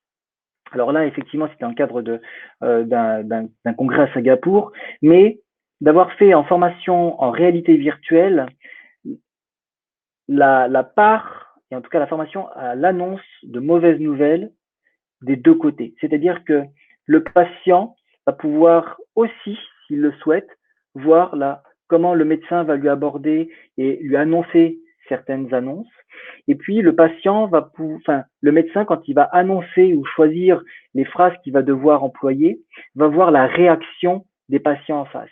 Eh bien, ça, c'est des choses qui, il y a une dizaine d'années, on ne le voyait pas forcément. Alors, vous allez me dire peut-être que c'est peut-être surréaliste, mais en tout cas, quand le numérique ne va pas venir remplacer une formation, mais va venir être en complément d'autres apports, qu'elles soient théoriques, qu'ils soient faites en simulation avec des acteurs, et donc va pouvoir, ne serait-ce que quand on doit réaliser les pleurs, l'anxiété, l'angoisse, la peur, la crainte, de voir ces visages quand on a une annonce de mauvaise nouvelle, eh bien, au lieu que ce soit joué par un acteur qui aussi l'acteur même doit être débriefé parce qu'il y a un impact quand même de cette mise en scène, puisque d'annoncer le cancer pendant 3 heures tous les jours, c'est quand même délicat, il y a un impact. Donc le fait d'avoir ces formations via du numérique, ça peut être très intéressant. Là, c'est dans le cadre d'une formation, par exemple, d'infirmière libérale pour la réfection de pansement de PICC-Line à domicile. Alors, le PICC-Line, ça pourrait être tout bête. C'est des dispositifs qui sont posés en intra-hospitalier. Les patients sortent avec. Le temps de séjour est raccourci. Et donc, il faut pas négliger justement cette réfection de pansement. Eh bien, une société privée de formation libérale a permis la formation aux infirmières libérales. Alors, en réalité virtuelle, c'est pour avoir un certain nombre de procédures. Donc, c'est pour là, c'était dans le cadre de l'hygiène des mains et le respect du port du masque, de la blouse, et donc des étapes à respecter, tout en s'adaptant à un contexte domicile. Eh bien, imaginez refaire 3 ou 4 fois cette étape-là avec le nombre de fois où vous devez vous nettoyer les mains. Eh bien, la simulation en réalité virtuelle le permet, sachant qu'à l'intérieur, il y a des quiz de connaissances théoriques, de priorisation d'actions, ce qui peut être un entraînement en environnement sécurisé pour tout professionnel de santé. Donc, l'intérêt, vous l'avez compris, hein, avec le confinement, ça peut être du distanciel ou du présentiel, et donc c'est dans cette alternance-là que c'est intéressant. Et donc, en termes de conclusion, et je voulais vous apporter finalement quelques points. Alors, ça va reprendre des points que vous allez voir dans la présentation de Thérèse, mais le numérique en santé au sens large a 2 dimensions. Effectivement, il va y avoir un intérêt pour la formation, qu'elle soit initiale ou continue, des professionnels de santé, à se former, et donc on l'a très bien entendu dans les différents ateliers, mais aussi la formation des patients dans leur accompagnement, dans l'observance thérapeutique ou dans la découverte aussi de leur traitement.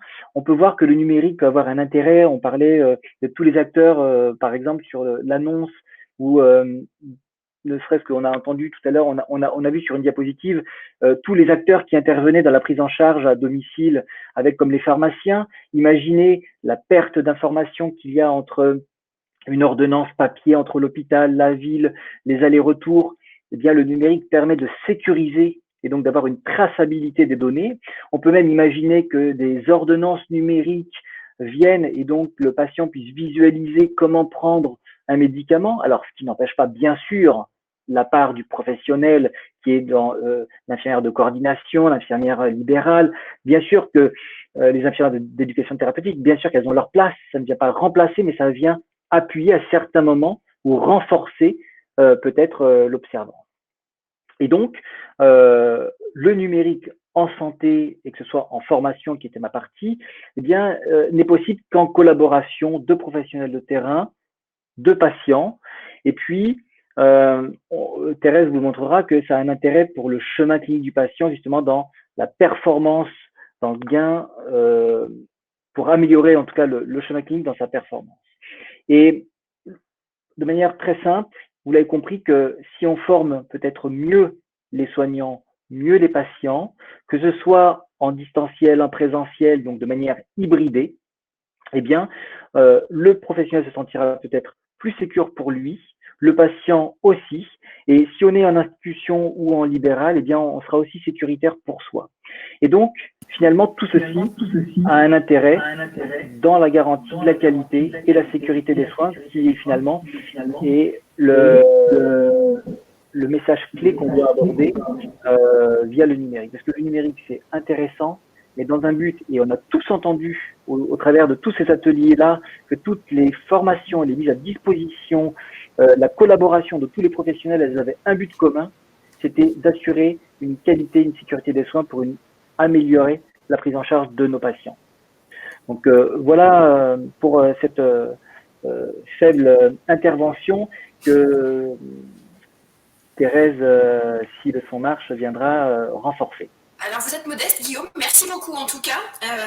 On retient de tout ça qu'effectivement le patient est complètement au centre de ce dispositif, même si les bénéfices sont partagés. Il s'agit vraiment de penser à lui en premier. D'ailleurs, dans le diaporama de Lauriane, je crois. Il y avait vraiment cet engrenage. Et moi, ce que je retenais de ce schéma, c'est qu'il était bien au centre, effectivement. Alors, cette question de centralisation en fait, des données pour qu'il n'y ait pas de perte et d'accès commun, par exemple, avec le dossier patient informatisé, Thérèse en parlera, c'est extrêmement important aussi de conserver l'alternance en fait, des outils et le numérique et le reste, bien évidemment. Il ne s'agit pas de faire du tout numérique, bien évidemment. Alors, Catherine Jockmans-Moren a une question pour vous.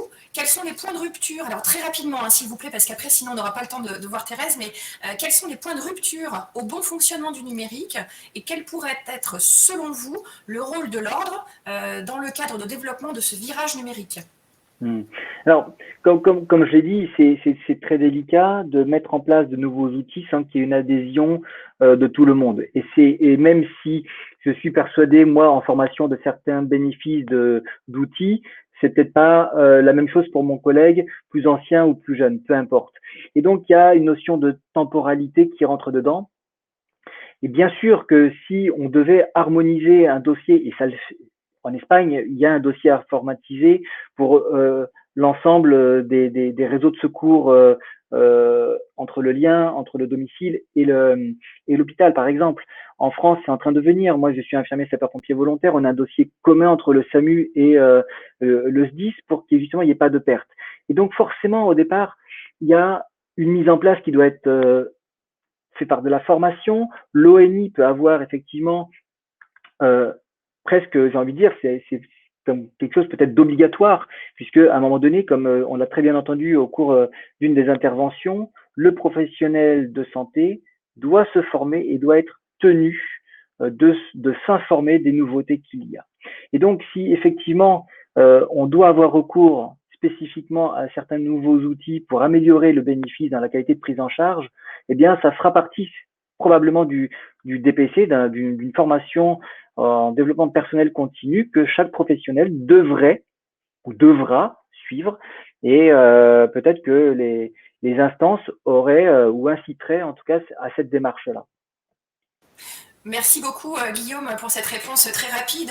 Lauriane faisait remarquer à juste titre d'ailleurs que le DMP n'était pas utilisé par tous, on est bien d'accord. Alors Thérèse l'évoque très brièvement dans sa vidéo. Elle parle de dossier patient informatisé, effectivement, pour cette fameuse centralisation, éviter de perdre des données, et puis aussi toute la question de l'anticipation des soins, de la pertinence et de la qualité des soins. Je vous propose de passer à la vidéo donc, de Thérèse. Dans un premier temps, elle évoque le cadre général et législatif et puis quelques-uns des acteurs qui interviennent dans ce virage numérique. Donc, bonjour à tous, je m'appelle Thérèse Psuc, je suis une directrice des soins en retraite, avec depuis 2005 une mission au niveau de l'ANAP, qui est l'Agence nationale pour l'appui à la performance, et mon rôle est essentiellement de travailler et de participer à des productions sur l'informatisation des chemins cliniques avec des processus que l'on appelle les processus workflow et des équipes de terrain qui acceptent de travailler avec nous sur ce sujet dans le cadre de REX, donc de retour de l'expérience. Pour vous présenter les 8 diapositives que j'ai préparées, je vais essayer de répondre en fait à 5 objectifs que j'ai fixés pour vous en tant que professionnel de santé qui souhaite développer le numérique, le dossier patient informatisé par exemple, ou d'autres outils numériques dans le cadre de la production et de la gestion des soins. Donc le premier objectif aujourd'hui va être assez important, c'est de connaître. Deuxième objectif, le comprendre, utiliser, innover et essayer d'aller jusqu'à la performance. Alors le premier objectif, de connaître. Aujourd'hui, on a la chance d'avoir un cadrage national qui nous est proposé avec le virage numérique depuis avril 2019, donc par 2 délégués ministériels, Dominique Pont et Laura Le Tourneau, en lien avec Ma Santé 2022. Et aujourd'hui, on peut dire que ce virage numérique est mis en action, puisque là, je vous ai fait apparaître les structures nationales qui peuvent nous donner des informations très précises sur ce cadrage national. Donc l'ANS, qui est l'Agence numérique en santé, qui a remplacé la ZIP, et un laboratoire e-santé qui s'appelle Genius et qui a été officialisé il y a quelques jours. Donc, on pourra dire quelques petites choses sur ce laboratoire e-santé. L'ANAP, le Collège expert numérique en santé, où nous avons plusieurs productions donc, qui nous permettent de voir comment on peut entrer dans l'opérationnalité de ce virage numérique en santé. Et j'aurai 2 retours d'expérience qui sont très intéressants, qui montrent qu'aujourd'hui, ces conditions nationales peuvent être tout à fait respectées sur le terrain. Connaître la feuille de route du numérique en santé et surtout comprendre les notions clés qui apparaissent. Donc, je vous en ai mis 3 notions clés qui sont développées dans cette feuille de route que vous trouverez très facilement sur Internet avec tout le développement qui est prévu. La première condition qu'il faut respecter quand on fait évoluer les outils numériques avec lesquels on travaille ou quand on crée des nouveaux outils numériques, c'est la notion de protection et décloisonnement des données. Donc, on a des conditions européennes maintenant sur le règlement de protection des données, donc facilement consultable, et l'interopérabilité entre les différents logiciels, par exemple, des logiciels entre l'hôpital, entre les cabinets de ville, où il faut que ce soit d'une manière très agile et d'une manière fluide, tout à fait consultable et interopérable. Donc c'est une condition indispensable aujourd'hui. La deuxième condition, on est aujourd'hui sur une approche systémique autour des parcours de soins et des parcours de santé. Et le patient est désormais au centre et également donc les proches aidants. Donc on parle de bouquet de services, hein, c'est ce que vous verrez dans les productions nationales. Et dans ce bouquet de services, il faut que le patient ait un accès et la possibilité d'ailleurs d'y participer. Et le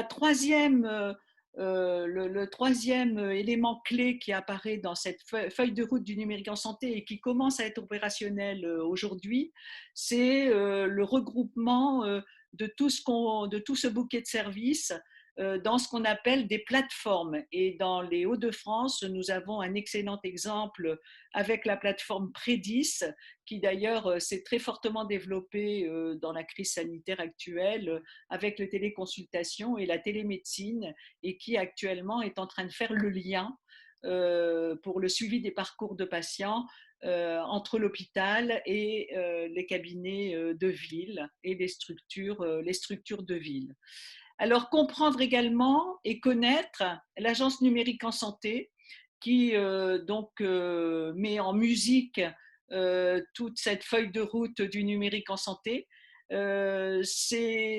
remplace l'ASIP et l'Agence numérique en santé accompagne le déploiement national et territorial des outils et projets numériques afin de développer les usages. Donc, ça peut nous aider très facilement au niveau de la mise en œuvre et de favoriser l'innovation. Voilà, c'est une structure qui est aujourd'hui à votre service et que vous pouvez très facilement consulter.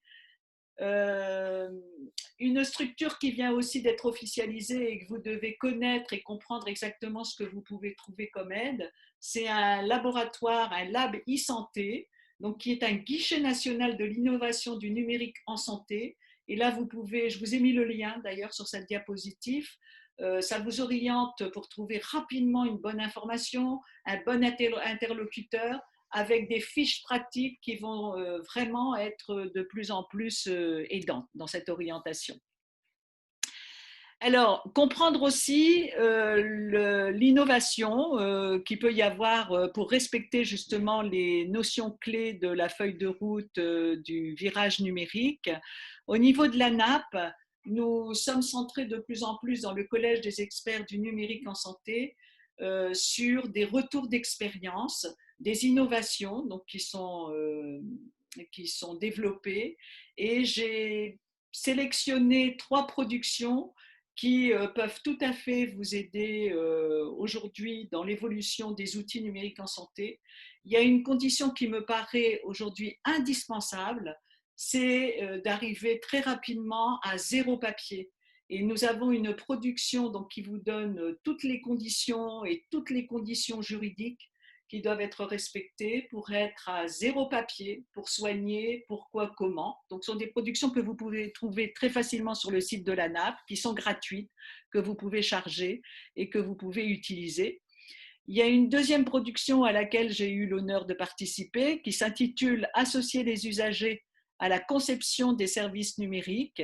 Et là, vous avez 3 retours d'expérience avec 3 régions différentes en France où on vous développe comment les usagers ont pu participer à l'évolution des outils numériques. Il y a d'ailleurs un exemple avec un centre de lutte contre le cancer où les usagers ont l'occasion de faire évoluer l'outil numérique régulièrement en répondant à un questionnaire. Et c'est très intéressant de voir comment cette participation des usagers en tant que partenaire à l'évolution d'un outil numérique de suivi au niveau de la cancérologie. La dernière production que je vous conseille, bien sûr, c'est une production que j'ai moi-même écrite en tant qu'expert. C'est ce qu'on appelle un avis d'expert à la NAP. C'est en lecture au niveau du comité de lecture de la NAP actuellement, mais je l'ai intitulé « Les chemins cliniques territoriaux » parce que c'est une démarche qui est un petit peu différente de la démarche au niveau des établissements de santé. De travailler avec le domicile, mais ça commence à se développer. Donc là, j'ai pu avoir 3 retours d'expérience et pouvoir écrire un avis d'expert sur la méthode progressive de construction des chemins cliniques territoriaux. Donc, au niveau de l'informatisation, on rejoint complètement la feuille de route de Dominique Pont et de Laura Le Tourneau, où dans les outils de coordination, ce qui est proposé, c'est ce qu'on appelle un processus workflow. Et donc, si certains sont intéressés, j'ai même une thèse de doctorat qui a été faite à l'Université de Bordeaux et que je pourrais vous conseiller sur ce thème. Alors, innover, je crois que là, pour pouvoir illustrer un petit peu cet objectif d'innovation, soit dans l'évolution d'un outil qui existe déjà ou soit dans la création d'un nouvel outil numérique, je vous mets en lien avec un mémoire de recherche qui est diffusé ou s'il ne l'est pas encore va être diffusé puisque Mathilde Antune qui est une infirmière d'hospitalisation à domicile vient de faire sa soutenance avec un gros succès et donc son mémoire de recherche qu'elle a fait au cours de sa formation master de la coordination des trajectoires de santé à Lille, elle a décidé donc après avoir eu connaissance de toute la feuille de route du numérique en santé et du virage numérique, elle a bien retenu toutes les notions clés pour pouvoir faire un travail d'analyse. Elle a décidé de faire une enquête dans 3 structures d'hospitalisation à domicile. Donc, à partir du dossier papier pour 2 structures, et elle a eu la chance d'être accueillie dans une structure d'hospitalisation à domicile qui travaillait déjà avec le dossier patient informatisé et 0 papier.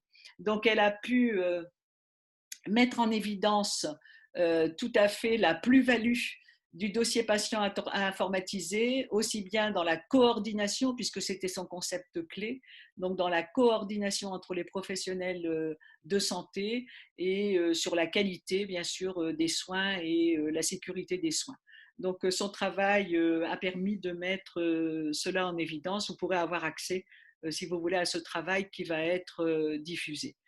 La dernière diapositive que je voulais vous présenter, c'est un retour d'expérience au niveau du centre Oscar Lambré à Lille, qui est un centre de lutte contre le cancer, donc que je connais très bien puisque j'ai eu la chance de former tout le personnel depuis l'année 2000 à la construction de chemins cliniques. C'est un établissement qui a publié un livre avec des plans de soins type pluriprofessionnels et des chemins cliniques autour des groupes homogènes de patients. Et c'est un établissement aujourd'hui qui peut être considéré comme une référence avec une performance à partir du numérique en santé, puisque c'est un établissement où il y a 0 papier, aujourd'hui plus de 137 chemins cliniques informatisés par groupe homogène de patients depuis 2012, donc c'est mis en route depuis 2012. Le fait de travailler autour de chemins cliniques par groupe homogène de patients avec des critères d'inclusion, on considère que c'est un premier niveau de personnalisation des soins, ce qui est donc déjà une certaine performance d'avoir un outil qui n'est pas à un niveau macro, mais déjà à un niveau personnalisé par groupe homogène de patients. C'est un outil qui permet, c'est pour ça que je parle de performance, qui permet à la fois l'anticipation des soins, puisque c'est ce qu'on peut faire au niveau du chemin clinique, on anticipe bien sûr les soins. C'est un outil qui permet la gestion avec la traçabilité des actes et en même temps une qualité, puisque les écarts et les sorties de chemin clinique seuls nécessitent une transmission ciblée. Et donc à partir d'une gestion qui est une gestion aussi performante, cet établissement a pu mettre des requêtes pour analyser les écarts et les sorties de chemin clinique. Et aujourd'hui, ils sont à une étape de démarche d'amélioration continue de la qualité. Je vais prendre un exemple concret. Par exemple, dans le groupe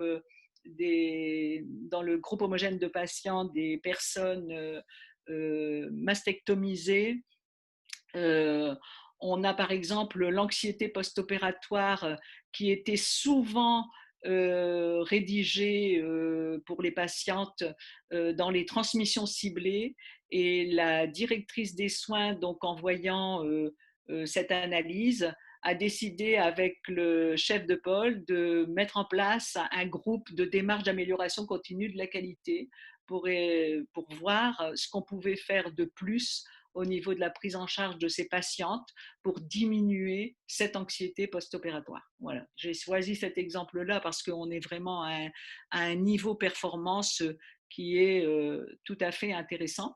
D'ailleurs, pour terminer sur cet exemple, il y a un mémoire qui a été fait par une infirmière qui était dans le master de coordination des trajectoires de santé, qui a fait son stage dans cet établissement, qui connaît très très bien la méthode des chemins cliniques et qui voulait évaluer s'il y avait une qualité et une sécurité des soins avec cet outil informatisé. Et donc, elle a complètement prouvé, bien sûr, son objectif au niveau de son travail. Donc, c'est un travail qui est aussi visible sur Internet et que vous pouvez télécharger.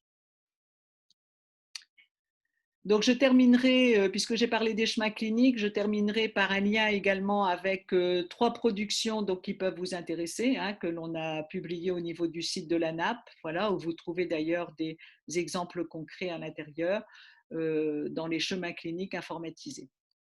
Voilà, je suis à votre disposition si à partir de cette présentation, vous avez des questions à me poser, soit en direct, soit en me contactant par mon profil LinkedIn, puisque je suis sur LinkedIn et je pourrai effectivement répondre à vos questions ou vous donner des informations complémentaires. Merci pour votre écoute. Ce que je retiens de ce premier cadrage, c'est que ça jette les bases finalement de ce qu'il est possible de faire et de ce qu'il est nécessaire aussi de respecter pour le faire, parce qu'il y a un cadre extrêmement précis. Et puis, il faut évidemment que ça soit dans l'intérêt du patient. Vous remarquez comme moi qu'aujourd'hui, c'est ce que les anglo-saxons appellent le patient centricity. On est vraiment complètement dedans, c'est-à-dire qu'on propose un bouquet de services. Et quand on parle de services, en réalité, il s'agit de soins et de services autour du soin. Donc, c'est vraiment que la mentalité de la prise en charge a complètement changé. Sur ces chemins cliniques, et j'en terminerai là, l'intérêt aussi primordial, au-delà de la coordination de la qualité et de la sécurité des soins, c'est aussi l'anticipation de toutes les sorties de chemin clinique. Et ça, c'est extrêmement intéressant d'étudier le parcours patient comme une trajectoire qu'on essaye de modéliser. J'y mets tous les guillemets nécessaires, mais en tout cas, voilà, cette numérisation vise aussi à ça. Il est temps de nous quitter puisqu'il est déjà 13h33. J'aimerais dire un mot à vous tous et vous remercier vraiment d'avoir été là et d'avoir participé aussi activement. Merci beaucoup. Et je n'oublie pas de remercier également la technique qui nous a permis, dans l'adversité, de terminer cette table ronde, et également Michel Le Taillanterre qui a concocté ce joli programme infirmier. Je vous donne rendez-vous l'année prochaine en 2021 en espérant que le plateau soit relativement normal, si tant est que ça existe, et puis surtout qu'on se retrouve peut-être même sans masque, qui sait. Voilà. Merci beaucoup à tous.